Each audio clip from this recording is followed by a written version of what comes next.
We have Mark Willis on the episode today. Oh my gosh, this is awesome. I cannot wait for you to listen to this because he tells you the best rental property you've never heard of. And I am telling you right now, this is going to blow your mind. But then as a real estate investor, if you're not doing some of these strategies, this is something to consider greatly, especially if you've implemented profit first and you've got some good cash flow. If you don't have that, that's another thing. Let's talk about that as well. But this is a great episode. I hope this brings you a lot of value. Thank you for listening.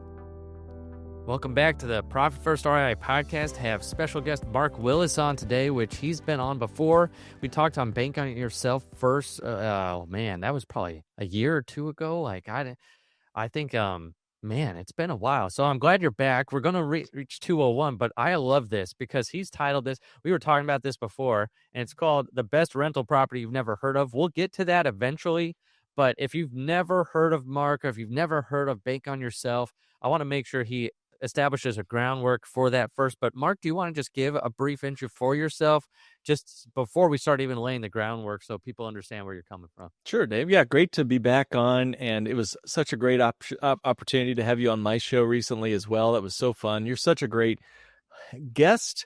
The hosts make the best guests. So thank you again for coming on Not Your Average Financial Podcast.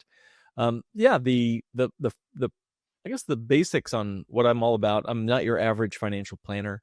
I am a certified financial planner, so I fit that box. And I went through, and I'm still really proud to hold those letters after my name. Went through those hoops to get that credential and serve my clients in that capacity as a comprehensive financial planner. But one of the strategies we specialize in is not so average, at least especially amongst other mainstream, so average financial planners out there and advisors. We're looking at using a dividend-paying whole life insurance policy of all things to augment and accelerate your real estate portfolio. So we refer to that as a Bank on Yourself designed whole life policy. Now, a lot of folks are like, what the heck does life insurance have to do with my real estate? I'm trying to learn how to do real estate. What's life insurance got to do with any of that?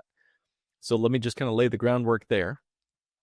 So whole life insurance, it's been around for 160, 180, almost 200 years. And it's grown on a guaranteed basis every single year since the beginning. It has never had a losing year, these contracts. They grow every single year. There's also a liquid bucket of money inside that contract that you can access, not when you die. It's not as much fun to spend money after you're dead, at least I'm told. Right. It's more fun to spend money when you're alive. Yeah. So this liquid bucket of money, they call it a cash value, can be accessed with no taxes due if we design it properly, and no penalties and no restrictions. You don't have to beg anybody to get the money. It's your money. So you can access that money for any reason. We'll come back to that in a minute. And the cash value can also be used as a line of credit, almost like a bank for yourself. So you can borrow against the cash value, and the money will continue to compound and grow as if you had never touched the money. So in many ways, a lot of people see it as your money's doing two things at once. You can borrow against the life insurance, and it continues to compound and grow uninterrupted.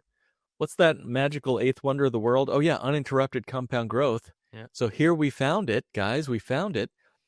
And what I think, Dave, you and I talked about is what do we do with our cash value once we've borrowed it out of the policy? We can spend it on a vacation. We can spend it on, a new car. But maybe better would be to borrow against your life insurance and put it to work in some real estate deals. And now you've got two assets. You've got the life insurance and you've got the rental properties or the flip that you're doing or whatever else that you want to do with your real estate.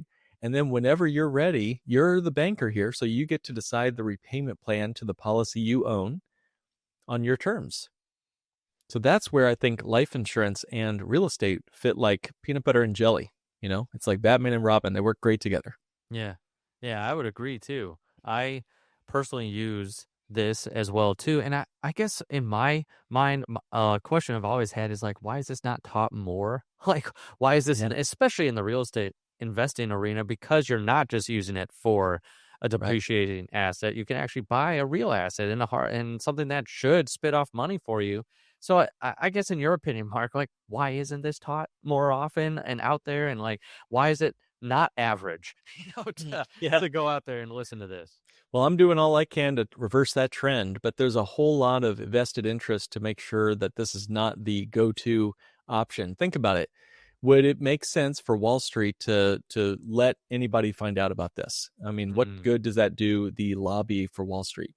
I mean, there are trillions of dollars wrapped up in the vested interest of keeping Wall Street the only option you have in your 401ks, your IRAs. I mean, goodness, before 1981, there was no such thing as a 401k. And before 1974, we didn't have qualified plans the way we have them today through the passing of ERISA, the ERISA Act of 1974. Were we better off as a country in terms of savings before the 70s? Oh, think of your grandparents. How did they save, before all this stuff that we have today? They used life insurance. They used annuities. They used insurance contracts to and this is written right into the U.S. Census data. Before 1940, 2/3 of all American savings was inside insurance contracts. The rest was in banks. And of course, they didn't like banks too much after the 1929 and 30s crash and depression. So insurance really has been the bedrock of the American savings back when we used to be a nation of savers. Fast forward to now, and yeah, there's a vested interest in Wall Street maintaining its monopoly on your portfolio. And that would say one more thing, and I'd love to get your thoughts on this, why we've never heard of this before. There's actually one and a half more things. So the second piece would be most insurance agents, and there are 400,000 of them roughly in the United States. Most of them have no idea that this even exists or how to design it this way. They've always been taught the same thing: buy term and invest the rest. Or they sell you a indexed universal life policy, which I highly am concerned about. Many people who have indexed universal life or other universal contracts, we can talk about that. But there's just a lot of insurance agents that just don't know what they don't know. And you do take a big commission cut to design the policies the bank on yourself way, Dave. And as you know, if there's a reason for an insurance agent to make a little more money on you, they're going to try to do it if they don't have your best interest at heart. So that might be the second reason. The half of a reason I would say is it's kind of the familiarity bias psychological trick, right? Like, how have I never heard of this before? Well, once you have heard of it, you'll start to see it everywhere. Right. Okay, so it's like buying the red Corvette. You start seeing red Corvettes everywhere. I see, like, there are examples of this in all aspects of our culture. Look at It's a Wonderful Life. We just had Christmas as this is being recorded. He borrows from his life insurance to try to get some loan money from Mr. Potter, right? There are presidential candidates every year that borrow from their life insurance. It's public record to help fund their campaign. Major banks have hundreds of billions of dollars. Bank of America in particular has more in cash value life insurance than their entire real estate portfolio combined. So major companies, corporations, look up corporate owned life insurance. Just Google that sometime and see what comes up. It's all over the place. And yet us average Americans are told you got to risk it. You got to put it all on red. You got to go put it in the market and hope and pray that you're going to reach your goals. Yeah. I was going to say, because my reason, I think it is because American greed at that foundation from the Wall Street level, but then at the personal level, which is what sucks. It's like it's corporately out there, but then like you had mentioned, if someone knows that even if they had access to this, they're going to make less, what are they going to put in front of the person? That's why you have to be really careful who you work with, especially on the insurance side. I personally love this type of thing because I'm naturally a saver, and this to me is like turbocharged super fuel jet, like for savings, because it's not just the savings portion. You get the death benefit and you can use it to buy the assets, or I did this when I bought my last car, and it's like I paid it off and saved $8,000 in interest by doing this. And I'm so like, cool. This is why, like you can do this type of stuff. And just, that's why, Mark, I appreciate you putting that message out there. So now you've kind of laid that foundation. Do you want to go a little bit deeper this time, maybe a 201 Sure. and like some of the things that you were mentioning before? Yeah, no problem. So, if you've got this understanding and definitely do your research on that, it's not something I'd recommend for everybody. It does have insurance expenses. There are things to consider. You want to sit down and work with a professional who did it right. But if you're really designing this well, you don't just buy a product.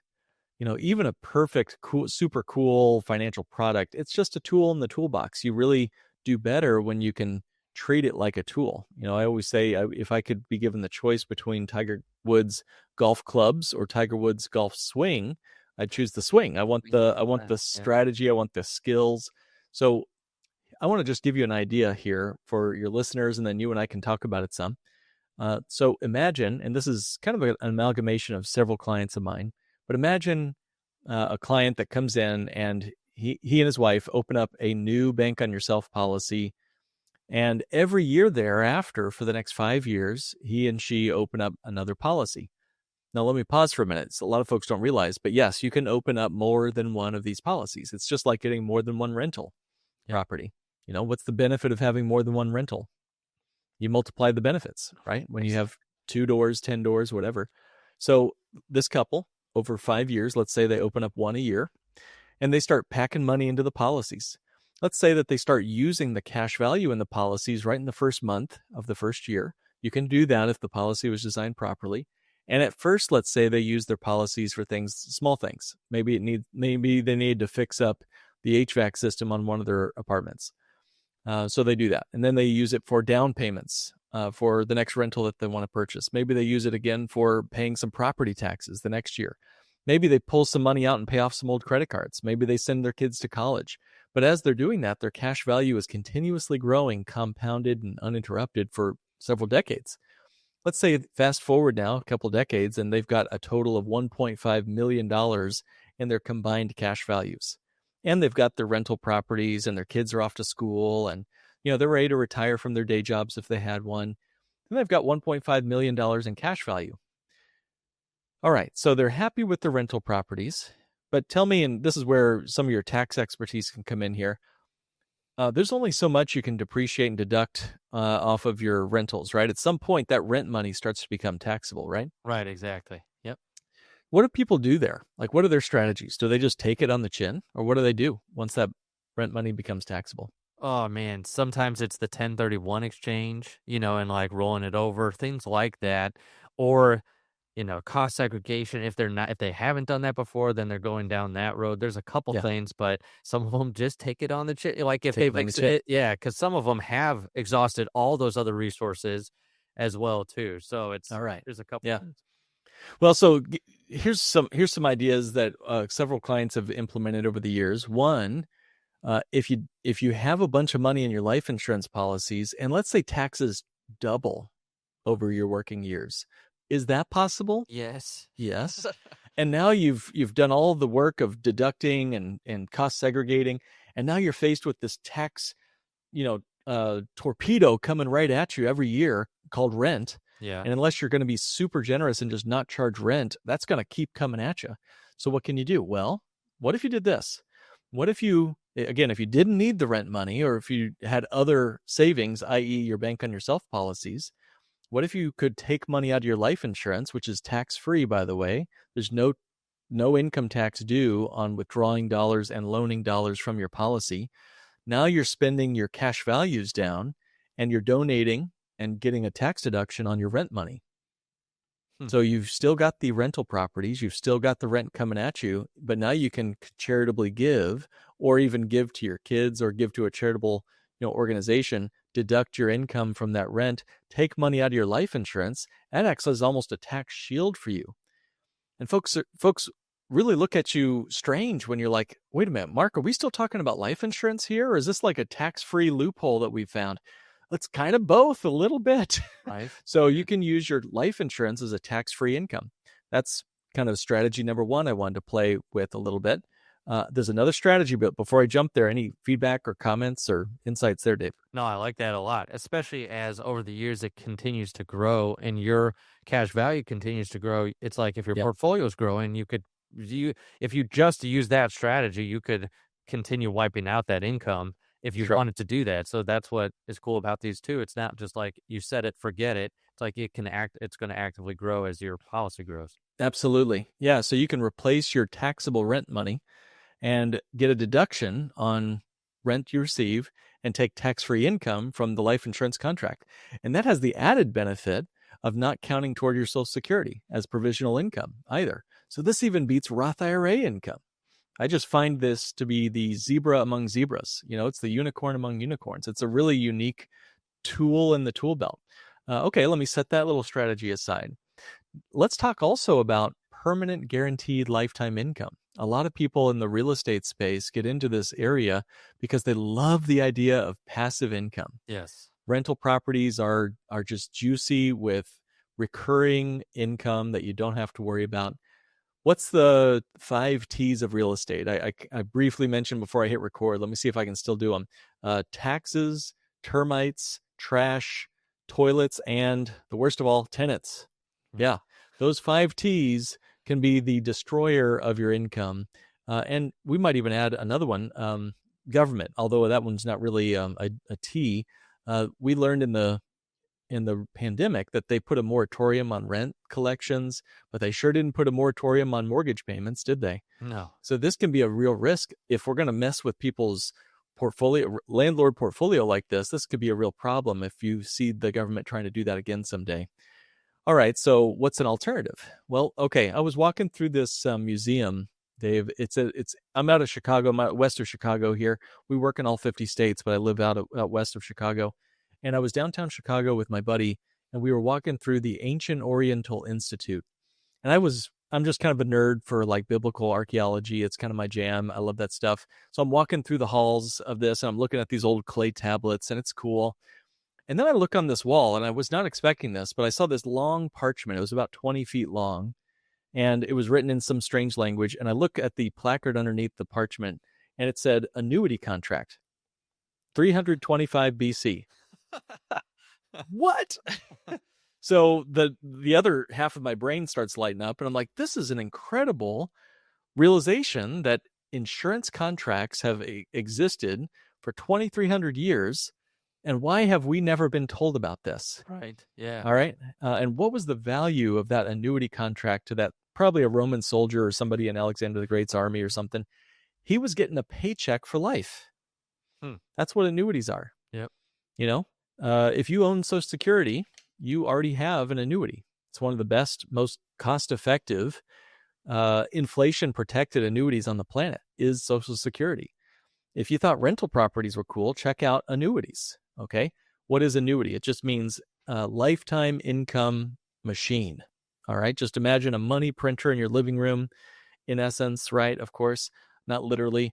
And you're able to generate income every month, hit in your bank account. There's nothing we can really do to stop that contractual guaranteed lifetime income from hitting our bank account from that annuity policy.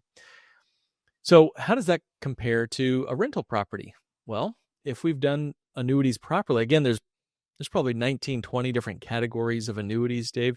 I would not recommend like 16 of those. There's maybe 3 or 4 that are really good categories, and of which there's maybe several dozen really good products out there.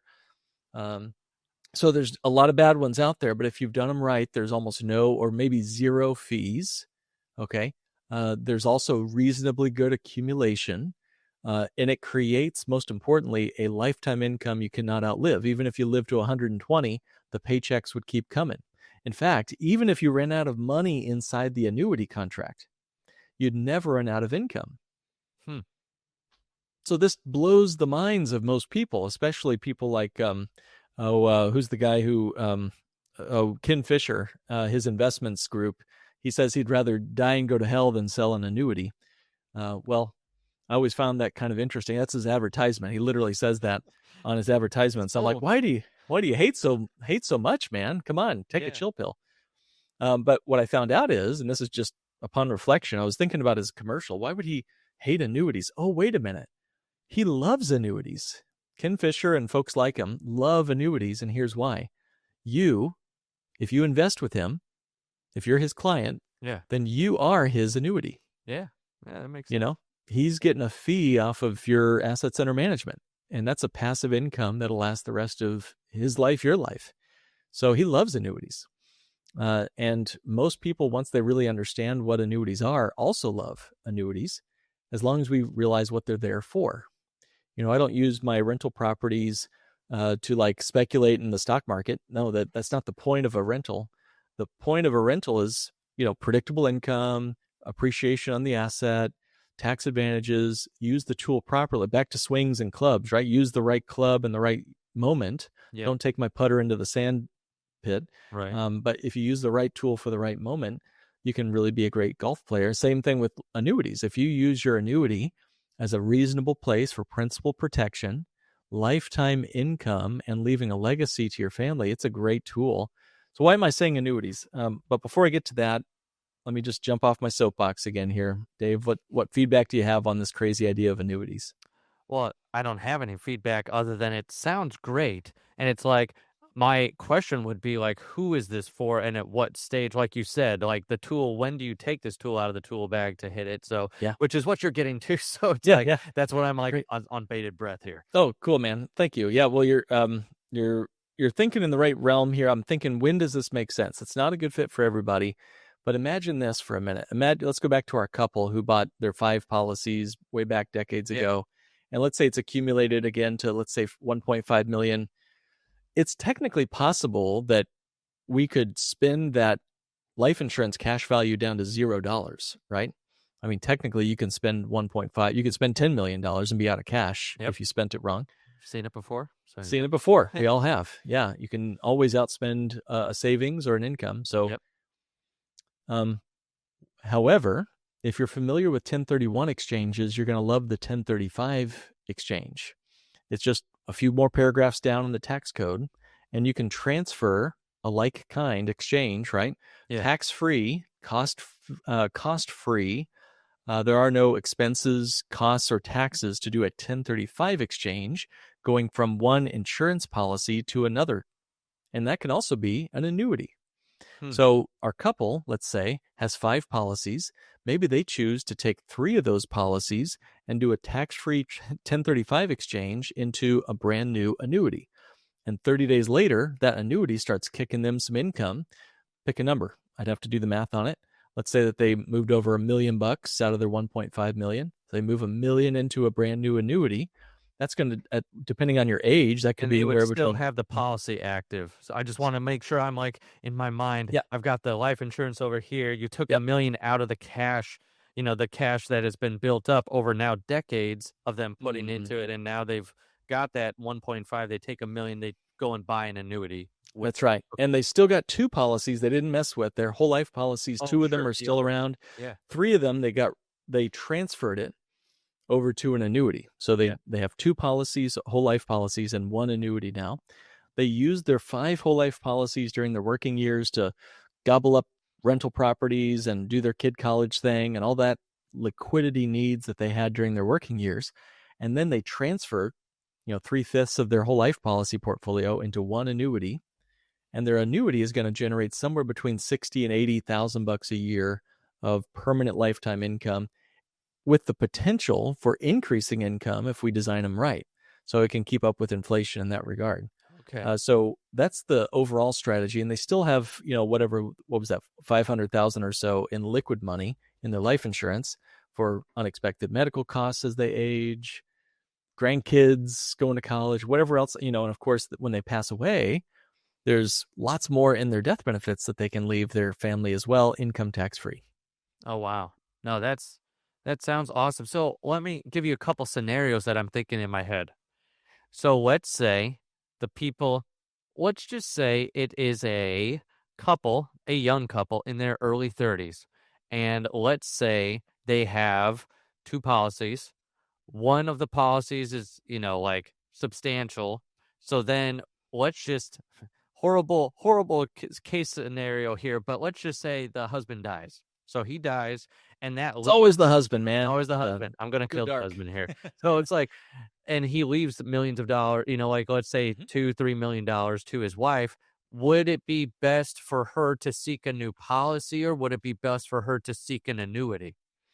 Well, great question. This happens, I hate to say, but on occasion, I was going to say with my clients, world, I'm sure you see this. It's funny how there's 100% mortality rate here so far on this planet. Yeah. And so, yeah, it's going to happen. Bottom line is, it depends. That's the CFP answer right there. Maybe she wants that guaranteed protected income. Maybe she takes several chunks of money Would and it drops them depend into annuities. on her financial IQ? Like, on that spouse's financial intelligence too? Like, maybe the annuity would just provide that income for the rest, and she did it if she did a policy, I feel like you need to have a little bit more hands-on because of all the things you can do with it and being able to, withdraw it and, like, making sure that it all correct. So, I don't know if that's one of the qualifications, like, d like, how Yeah, hands there's a bit of nuance to yeah, and the annuities too can provide their own protection. Maybe yeah, I'd say it has more to do with what are her risk tolerance and risk that sort of tolerance. thing. Okay. So a lot of families will say, "Let me just make sure, Mark, that if I die, I want my wife to have some of this money go into an annuity that covers all the basic bills." Yeah. We call it the paychecks and then playchecks. So the paychecks, the base minimum bills covered for life, we're going to let the annuity cover that. So she's Mm, never going to be starving. okay. And then everything else can go into life insurance The and life or insurance. investments Yeah. that gives her some play fun money to go on that cruise with the elder Yeah. kids and that sort of thing. That makes sense. Okay. No, I like that perspective because then it's like because obviously the other what would you suggest then? Here's another scenario because that was like a young couple where obviously the tragic happens and then there's the windfall. Then you gave the example of someone that had 5 policies but over decades. What about if someone comes into a windfall of money at Yeah. some point because that happens as well too. Mm. And I would think it's the same scenario as the spouse that comes Yeah. into a lot of money, but now it's just a duo, no matter. And I guess it would depend too on like of what decade of life they're in Sure. and where they are and what they really want, Yeah. as well too. So, Well, I'll tell a very quick story. Just before this meeting with you earlier this day, I spoke with someone who did exactly that. They had just finished their parents' estate, and they'd come across several $100,000 as closing out the estate was complete. This couple, they're both medically uninsurable to get life insurance. So that's mm, not on the table. Now they could okay, probably get insurance on their children and yeah, business partners, which is, by the way, a real possibility for them. However, they needed to make sure that their income would be protected. So yeah, putting a chunk of that money into an immediate annuity is what it sounds yeah, like. You drop money into it. And I mean, so they were thinking, should I get a rental property or should I get an annuity? mm, And so we looked at the options, and there's going to be probably both is the answer. We're going to get some rental properties yeah, for the tax advantages and the appreciation of the asset, but the annuity will produce usually twice as much income as the rental property will on the national average. yeah. For the And cash of on course, cash return. cash on cash return. Yeah, Exactly. Yeah. So you're going to be able to see a nice income per dollar from the annuity. Now, every person's different. In every rental property, there's obviously better rental properties. You can find right. a really good one. Yeah, If you're doing Airbnb or whatever else, you might be able to right. find some really Short good term, cash. midterm. Yeah. Exactly. But for guaranteed, like get the baseline covered, it's a great tool to add into the mix of the real estate portfolio that you might be building. Yeah. No, and I love how you said even before we started, like the title of the episode should be the best rental property you've never heard of.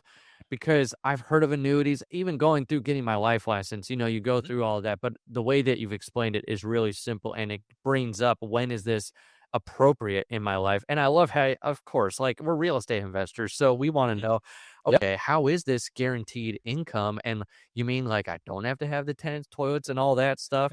And I love that you had that example at the end too of like, well, if there's a windfall of money, like, yeah, you should buy some rentals because of these things, but then also like look at the annuity for, the flip side of do you want some guaranteed cash and that and on the average, cash coming from a rental, it sounds like it's a better cash on cash return for the annuity too, which is really great. So then my final question here is people are going to have lots of questions. So it's like this is just one of those things that okay, this is the Profit First REI podcast.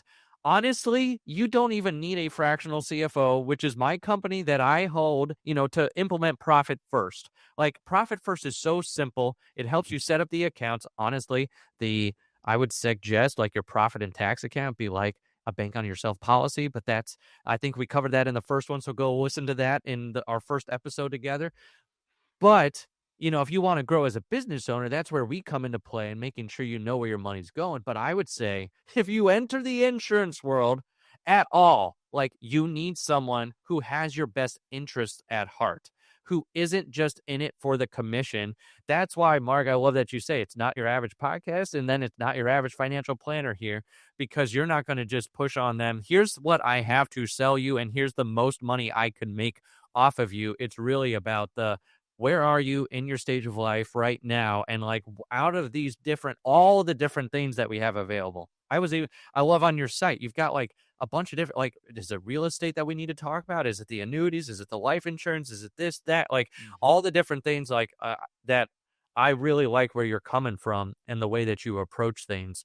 So I just want, how can they get a hold of you? Do you want to point them to your website, or do you have a landing page that you want people to go to, or a free thing? Whatever it is, I know people will probably want more information. I appreciate that. Yeah, thanks. We've had a lot of fun, and I love coming on your show, man. Any way we can keep collaborating together, it'd be a lot of fun for me. So if there are folks listening that imagine what this might look like for them, and they're starting to catch the drift of what this could do for you and for your financial future, your real estate portfolio, and more, I can help. Me and my team have been trained in specifically the bank on yourself and also the income maximization strategies we talked about today. So you can go to kickstartwithmark.com. That's kickstartwithmark.com. And we'll have a good 15-minute phone strategy brainstorming session. And at the end of that call, you're going to know exactly whether or not one or all of the strategies we talked about today fits your unique situation and goals. So that's kickstartwithmark.com. Awesome. So that's where you can go to get information from him. Honestly, this is where, if you are taking care of your money, if you're listening to Profit First REI podcast and you're like, help me, I have no idea what's going on, this is really where to start on becoming a better steward of your money. Especially if you already have Profit First in place too. Like, you need to have cash. Like, this does not work if you're $10 billion in debt and you are like, you owe everyone and their mother money. So it's like making sure that you can get down this road as well too. And that's what we're doing at Simple CFO. Like, if you don't even have the financial basics in place or a foundation, and you're like, saving money, ha ha ha, like, that's funny. So it's like, if that's where you are and you're making money but feel broke, go to simplecfo.com, and that's where you can book a call with our team. And then we're going to ping it to someone like Mark as well too, to make sure that you know not only where your money's going, but that you're maximizing every single dollar that you have in your system. So if you're a business owner, real estate investor, I would highly go to, that was kickstartwithmark.com. So make sure you go there and book with him as well too. Thank you so much, Mark, for coming on and being a great guest. And thank you for listening to this podcast and being a listener here. Appreciate you. And thanks again, Mark. This episode of the Profit First for REI podcast is over, but there are plenty more where that came from. Are you ready to learn how David and his team can help implement the Profit First system in your business? Schedule a discovery call at simplecfo.com right now. We'll see you next time on the Profit First for REI podcast with David Richter.